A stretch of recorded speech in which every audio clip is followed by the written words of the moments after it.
What's good with the YouTube? You already know. Big Flacco Comics Perspective. You already know what I'm going to do. I'm going to smash, dash, slide on through with a little bit of energy, man. Let's crack them, people. So today, man, over the last month, MS-13 has got a very huge following out there in the social media world, world news, and so forth. That I felt it was time for me to give my perspective of why I think all this is occurring at this time. We can go far back as to Donald Trump. Yep, the one and only Donald Trump. 2015, when he was campaigning in his presidential campaign, one of the emphases that he discussed was border control, right? And he was discussing about how a lot of gangs were bringing product over here, the cartels and so forth. But one of the gangs that he highlighted was the MS-13.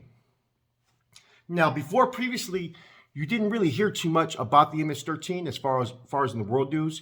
You would see documentaries about them, over there in El Salvador and so forth, about the growing gang problem over there. But there wasn't a lot of attention on them. It was more to the traditional, like Mexican Mafia, Nuestra Familia, groups like that, as far as in California, Latin Kings, and so forth. Those were the type of gangs that were getting all this public notoriety. Then here comes Donald Trump, and he ran on a campaign of trying to slander the MS-13. Now, don't get me wrong. The MS-13, especially the ones that come from El Salvador that go and branch off throughout the United States, they're very treacherous, very with it. They're used to that guerrilla warfare, man. But now that was brought over here to the United States, and a lot of their cases have been high profile. And there's been some unthinkable crimes that have occurred by this group. The situation in LA where let's just say some individuals took it upon themselves to do something to a female that wasn't appropriate. Things like that have occurred in other states as well. The machetes, cutting people up with machetes. That was a common theme as far back as when I was active, because we actually had some MS-13 that were in our neighborhood for a minute. Okay. They've always operated a little bit differently. Even the ones that come over here and they establish kind of cells, they're not cholos all the time. Some of them may have the tattoos of a cholo, but they don't always dress like cholos. You'd be surprised. But I want to give this take, man. I think personally, right, that the biggest influence in all this is the social media. I mean, look at what everything's going on with the news and so forth. I've read articles about Fresno recently. He just pled guilty and took some time in the feds. The MS-13 shot caller, La Diablita, the little devil. I just did a little spill on that. If you guys don't know about that situation, she was it was a female, lived in a small town up there in New York, was associated with the MS-13. There were some individuals that were also living in that city that were not gang members, that were actually playing around, throwing up gang signs and so forth on social media. She took those pictures, right, with another female and brought them to the actual MS-13 and said, look what these guys are doing. Whoa. MS-13, they're not going to let anybody mimic them or disrespect them. So what they ended up doing is they had her lure these guys all the way to the woods, thinking they were going to smoke some mota with a female. 5 guys with 1 female, man. These guys were probably getting a little excited or something, man. So when they got there, these guys came out the woodworks, made them all lay down. And one of the dudes actually was smart enough, he ran. He took off, hopped the fence. They tried to chase him. They said, stab him with a machete, all kinds of crazy stuff. He just testified the other day in her trial, which is currently going to trial. And then they could consume to just everything that was going on around them. They just started whacking these dudes with machetes and tree limbs. Killed 4 of them. Afterwards, she bragged about it. You know what I'm saying? Basically said that 4 of them will never make it back. One train got away. Little statements in riddle. And then told her boyfriend what happened. And she was boasting about it. And she's going to trial on it. And I've already gave my perspective, man. She's just as accountable for their deaths as the people who actually took their lives. Because she not only instigated it, she set those dudes up. Okay, then we had the case recently with the perverse. High-profile figure. He originally was under indictment in 2011 for Washington, D.C. for trafficking, extortion, all kinds of different, racketeering law violations. And the United States actually put an extradition on. They put that, excuse me. They put something so they could extradite him from Honduras to the United States finally in 2014. They finally caught up to him at a soccer game with 4 other MS-13 members last week. I dropped the news up on that one on my other channel as well. So my point in this whole video is MS-13 getting the, how is this going to affect all the other groups? Is this going to affect them to make them look more powerful, stronger, have more alliances? Because that's the same thing that happened when American Me came out, if you guys remember. You know, the MA was just, the 80s, the MA wasn't out there as, strong and as impactful as they used to be, you know? A lot of them out there fucking getting heroined out, fucking not taking care of business, you know what I mean? And, after the American Me movie came out and showed how powerful and ruthless the MA was, and they started having these juntas at different parks, with Sana and other cats from LA and Orange County, they went in a whole different direction. They put the Sureños under their umbrella. Now, I wonder if this is going to have a similar effect. Is there going to be particular groups that don't want to align with the MA no more and want to go against them and just go off on their own? Because that's what the saying is. There's a video on YouTube where an old guy says that we're not going to pay no taxes to the MA. They're not going to run or control us. And he's an OG over there in El Salvador. And he clearly made those remarks. We don't follow under their rules. We have our own rules. You know what I mean? We don't follow under no dictatorship. You know what I'm saying? We're going to take a strong stance against that. And so you're seeing all this stuff all over the media, the news, from Donald Trump to now. Think about how much public relations this gave them. How much more of a recruiting tool for them to get more members. How much more of an asset could they be now to getting other resources? What I mean by resources is other people that want to fuck with them. Other groups that may want to walk away from the MA as well. All this stuff are different scenarios that you can sit there and consider. Like I said, this is convict's perspective. None of it's facts, but it's an honest and real perspective of views. And like I said, I used all those examples. The movies that came out like in the 80s and 90s, Colors had a big influence to where up north, a lot of these youth started to want to be Crips for a minute. You know what I'm saying? Then American Me, Blood In, Blood Out, everybody wanted to be Cholos. You know what I'm saying? So social media has a responsibility. You know what I'm saying? So does all these news outlets and medias.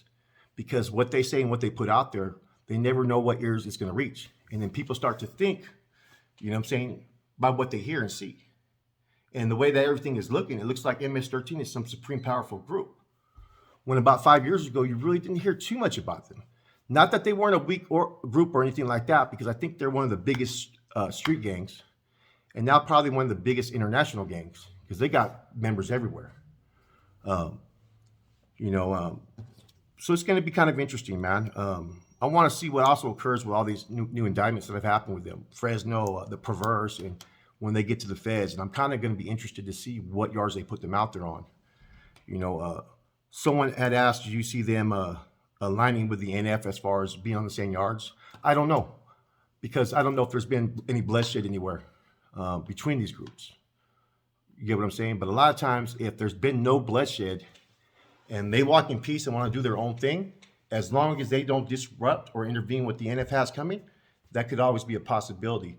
But I think the federal administration will try to go a different direction. You know what I mean?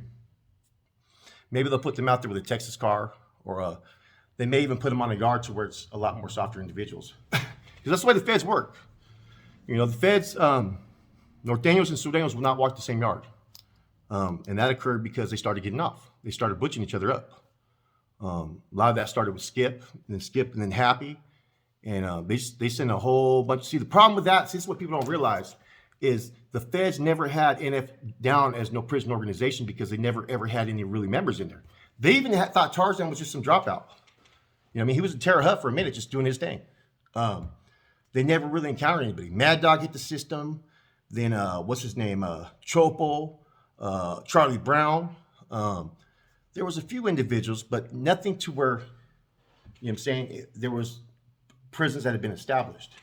The next thing you know, they're sending some individuals that are some straight fucking hitters, straight killers, to these yards, medium security yards and USPs, that are on a whole higher level. You know what I'm saying? Because any of the MA members that are out there were not no high power MA members. You know what I'm saying? And so it was a whole different ball game. You brought some straight hitters out there, and shit went off, man. I think the only place where the North Daniels really got it bad, from my understanding, I think may have been in Victorville, and maybe in maybe I think in Arizona as well. I think those were the only two facilities, maybe, like, you know what I mean? But all the other facilities, it was pretty bad for all the other groups.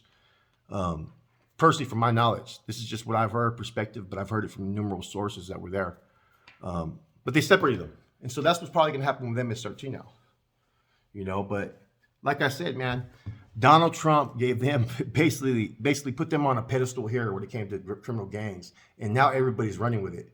Now they're recognized as that. Not that they're any punks, they're soft or anything like that, man. But, you know, personally, a lot of the perspectives of them are kind of a little bit embellished. Now, do I think they're with it? Can handle their own? Most definitely. They got some straight killers. But as far as in the criminal organization limelight, I don't see it yet. You know, I think the only thing that values them is that their leadership, as far as in the international base, or is over there in El Salvador and Honduras. Therefore, they could conduct interactions and business activities without the threat of being arrested or indicted. You know what I'm saying? Unlike the NF and MA, where they're all here and there, you know what I'm saying? There's much more attraction to where they can pick them up on a case based upon communications. You know, so, you know, we'll see what happens, man. I think apparently they've gotten so big that they're going to have to create maybe either a committee or a commission or some type of, you know, maybe revisal, since they're deciding to go against the MA, and make some amendments to their group agenda, the laws, chain of command position, because otherwise you're going to have another conflict within their group. You know what I mean? And I really don't know what's currently going on as far as within the California-based MS-13. I've been hearing different rumblings. You know, it's funny because sometimes I hear active Southsiders in the comments, right? And we can get 50 comments, and 25 of you will say, man, your information is accurate. That's exactly what I heard. And then another 25 will say, your information is wrong. Well, I don't know. You know what I'm saying? I just give my perspective. I gain the information, and then I let you guys know, and I give my view of it. Whether it's right or wrong, I don't know, but this is what I'm thinking. This is a convict's perspective. This isn't a convict's facts, you know? Anyways, yeah, we'll see what happens next. You know what I mean? With MS-13. Anyways, man, this is your boy Flacco from a convict's perspective, man. Stay tuned. I think me and Rojo, I'm going to talk to him today. We may try to do a live together. We're not separating ourselves from the Convict's Perspective channel or nothing, but we're trying to also build up our other channels too at the same time, because we pretty much got the same base of followings on this channel. You know what I'm saying? There's no really not as much improvement or growth on it. So we've been focusing on these channels a little bit. So hopefully we're going to start putting some things together on this channel. We're going to try to get back to what we were doing before. And actually, we're going to try to improve upon it. Anyways, it's your boy Flacco, Convict's Perspective. I'm out.